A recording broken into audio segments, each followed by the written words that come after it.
Hey guys, I'm Rob. I'm Sabrina. And we're RV Living Yet. In this video we're going to talk about, this is our 1+ year review of installing this guy right here.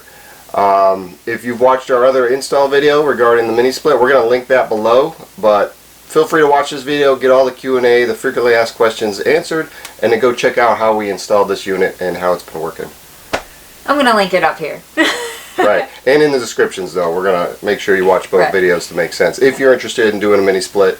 And if you don't know what a mini split is, it's basically a very efficient air conditioner, and this one's also a heat pump, so it does heat as well, versus the rooftop units that are loud, obnoxious, and not very efficient. So. Right.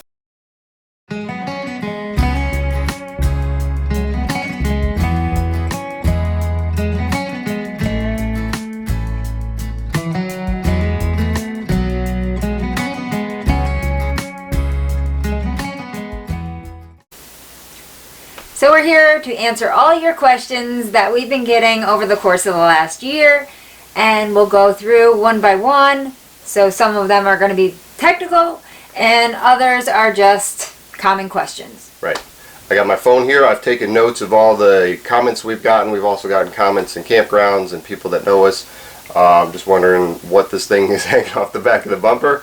And all the viewers of the other video, we're certainly going to address all that in this video as much as we can. Absolutely. So I think the number one question that we get is, does it keep the RV cool?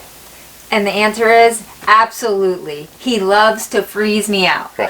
I don't know how many times I wake up shivering because this one likes to put it real cold. Now, obviously, during the day, especially in the heat of Florida, we tend to close the bedroom door when we're hanging out down here, so that way we can keep the coldest of the air confined to the areas that we're in. Obviously, when we're about to go to bed, we usually open that door up for about an hour just to allow the cold air to cycle back through that room so we're not sweating it out for the evening. Right. And it also does heat very well. Actually, the heat is better because the heat rises into the bedroom. So down at floor level, it does get a little chilly down here just because, again, all the heat rises, but we turn on our ceiling fan. That kind of pushes it back down, but all that heat at night pushes right up into the bedroom and keeps it nice and toasty. And in the morning, you know, we just bump it up a little bit, and it's pretty good. Yeah. So as far as where have we traveled and how far have we gone with this thing? Last year we put this in, spring, summertime at some point. We went all around Florida, so we were in the heat of the heat. And we did really well. We wouldn't even have known that we were in Florida. We traveled last year throughout Florida, like Sabrina said. We went up into Tennessee. Did all the Carolinas, Georgia.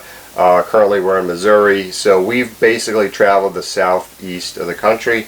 I would guess roughly 4,000 to 5,000 miles we've put on with this thing hanging on the back. So it's still working, aside from that first hiccup, which we'll talk about a little bit, and then we also addressed it in the install video. This thing's been working great.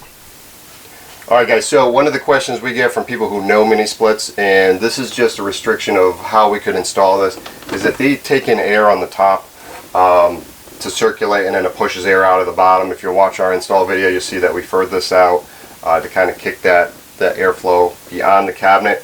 And to eliminate some of that air restriction, I did drill some holes in the top here. We have some room here, and then we also open the side cabinets from time to time if it really needs that extra airflow. So that's one of the concerns somebody had, and that's how we addressed it, and it's been working all right. I would admit that if this was mounted on a wall somewhere, had plenty of open space around, it'd probably be a little bit more efficient, but for our use, this has worked out pretty good.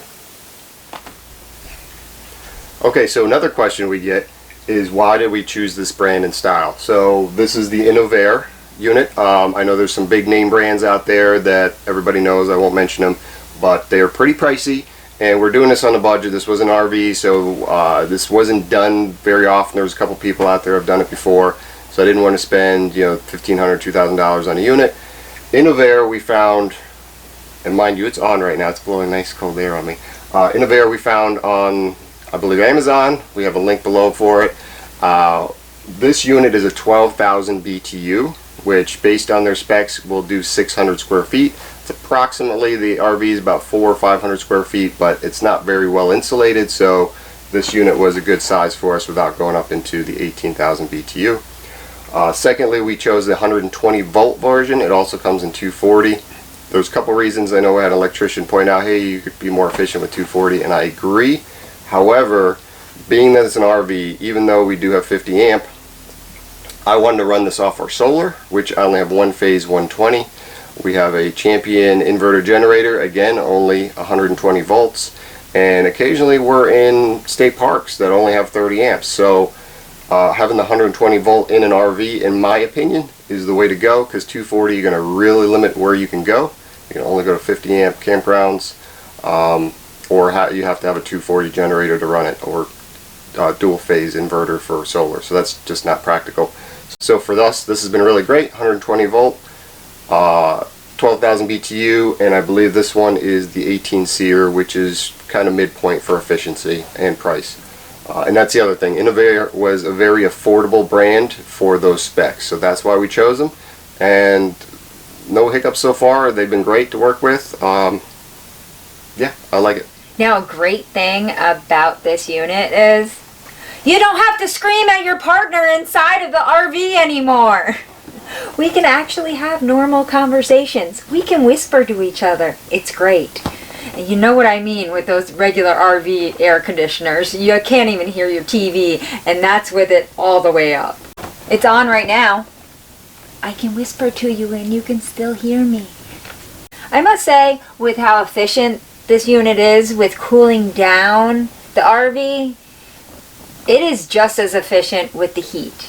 Because during the winter months, we were in areas other than Florida, and it got really cold there. Well, I didn't even know, because this thing keeps this unit nice and toasty. And I'm talking the whole entire unit. If you are interested in getting yourself a mini split in your RV, and you're going to need heat and cooling, make sure the mini split comes with the heat pump, because there are different styles of mini splits. So just make sure you got the one with the heat pump, and we will link that below as well. Now, the benefits of the heat pump is you're no longer utilizing your propane. Alright guys, so let's check out our electric panel. I know a lot of people had questions about how we wired this in and if we had extra room. So in our case, you saw in the first video how we ran the conduit onto the frame, and then we came up into the utility area with some liquid tight tubing. We just ran some 12 wire over, and we actually had an open space here in our electric panel. So if you don't, you can use a combiner breaker, which gives you 2 breakers in one. Us, fortunately, we just had to open up another space, bought a breaker, and we're able to wire that into the right side of our 50 amp circuit. It does draw very little, down to about 8 amps, so I know some people that are in the know had some concern about balancing these two phases. Our main 15 BTU AC is over here. Our other AC for the bedroom is on this side, and again, just adding 8 amps was really not throwing us off at all for balancing the load here. So this is how we added to our electric panel. Pretty straightforward.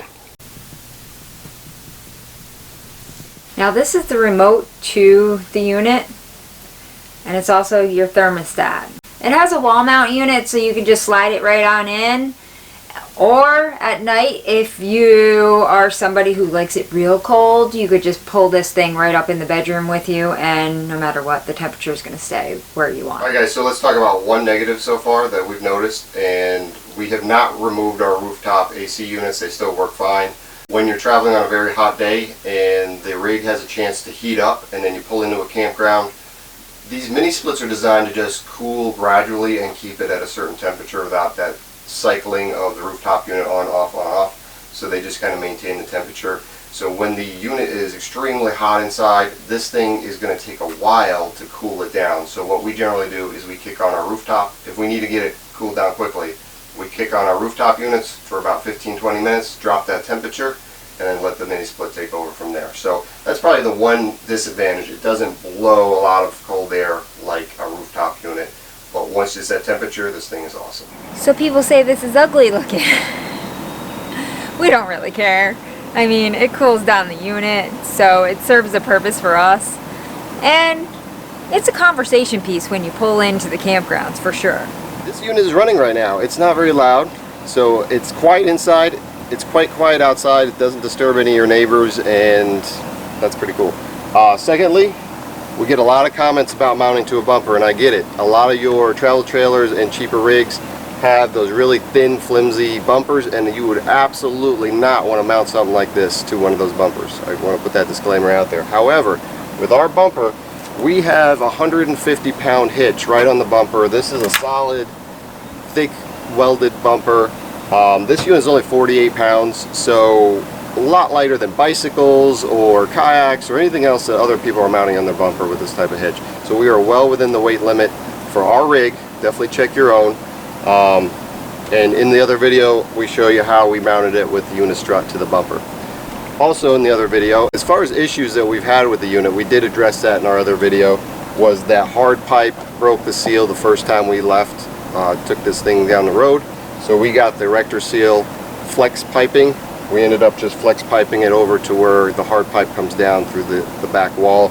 And that's been working great. So we leave those links for people who are asking, because if you're going to do something like this, there is still a little bit of give, and when you're moving down the road, this thing still has a minute amount of flex where that hard pipe would just come loose. So far that's been working great. We addressed putting a strap on the last time. This just keeps it a lot tighter because the legs themselves were flexing. So that works out great. If you are going to run this on solar, and yes, for us it does run on solar. We got a suitcase, solar suitcase, and we have 600 watts on the roof. We still don't quite have enough to run this thing all day, but we can run a few hours with our 200 amp lithium batteries, and it works fine. In the beginning, I was having some problems with it tripping the GFI on our Xantrex inverter. So I couldn't find any literature on it. I even called Xantrex, they couldn't tell me. This is an inverter unit which for some reason throws off GFIs. So if you're running this on a GFI inverter, make sure you swap out that outlet and get rid of the GFI. Once we did that, it worked fine. Alright guys, so we do get the comment of how can I get this installed in an RV, and I get it. If you call an HVAC company, they're not going to want to touch it. If you call an RV tech, they're not going to be experienced in mini splits. So my recommendation, if you're not handy and you don't want to tackle this job your own, is probably find a handy man. Maybe show them our other install video and other videos on YouTube. Get the unit mounted, get the lines run, get all the stuff installed, and then find maybe an HVAC tech that moonlights on the weekend, maybe on Craigslist or Facebook, just make sure they're reputable, to do all the final HVAC connections and get the thing fired up. So I think that would be how I would approach it if you can't find anybody in the RV tech or the HVAC world that is willing to tackle this project. Again, it's pretty unique, so good luck. Alright guys, again, my name is Rob. I'm Sabrina. And we're with RV Living Yet. And we wanted to thank you for watching this video. We're going to leave the link to our other video down below so you can see how we installed it if you are interested in the mini split. I know it's kind of a unique concept, but if you're a full-timer, if you're stationary, I definitely recommend doing something like this. But if you spend months of the time in your rig, it's a pretty good investment. Absolutely. Yeah. So I hope we answered all of your questions. And if you have some more, certainly leave a comment below and we'll try our best to answer them. Absolutely. So thank you again, guys. Subscribe to our channel. We do crazy things like this. I don't think there's a lot of other channels doing this stuff. So love to... We're always fixing something around here. Absolutely. Love to have you along with our journey. Hit that subscribe button, hit that bell notification, hit the thumbs up, and leave us a comment, question, whatever below, and we'll certainly reach out to it. We try to answer every comment. Thanks, guys. We'll see you in the next one. Bye now.